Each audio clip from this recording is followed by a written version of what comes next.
So the next ones we want to solve for the variable. These ones all will have fractions in there one way or another. Normally, if I'm trying to solve those, the first thing I want to do is get rid of the fraction by multiplying by whatever's in the denominator.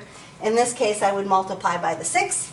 Technically, I'm multiplying both sides by 6, so I could cancel out my fraction. R minus P equals 6s.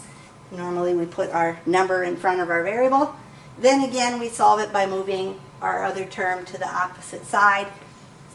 In this case, I want to solve for P, and so I could move the R first. If I want to move the R, I'm going to have my minus R over here, but then I have to be careful because I have a negative P. If I have negative P equals 6s minus R, technically I'm dividing by -1, which changes my signs. I'm going to divide them all by -1 separately. So I get P equals -6s plus R, because when I divide by that -1, it just changes all of my signs. And if you put R minus 6s, same thing.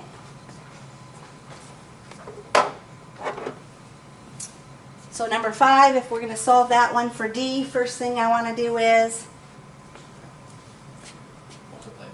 multiply by my 6 again. So 6a is going to equal b minus c plus d. I want to solve this one for d, so I need to move both my b and my c. So in order to move the b, I'm going to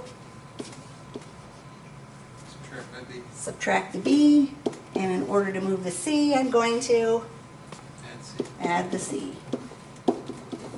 And so 6a minus b plus c is equal to d when I rearrange and solve all of that.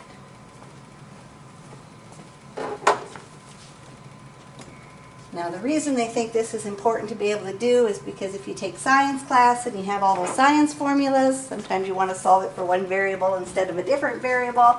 And so you'll see all this algebraic symbol manipulation thrown in throughout chapter 1 in different spots and different things that they're doing. Number 6, again, it has the fraction in there. If I want to get rid of the fraction, I would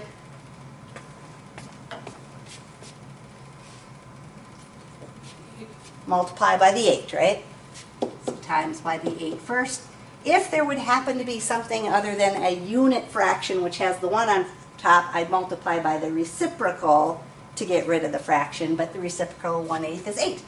So I can get rid of my fraction. 8a equals b plus c minus d.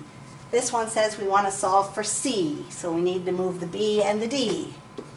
So if I move the b, I'm going to subtract the b, and if I move my d, I'm going to add my d.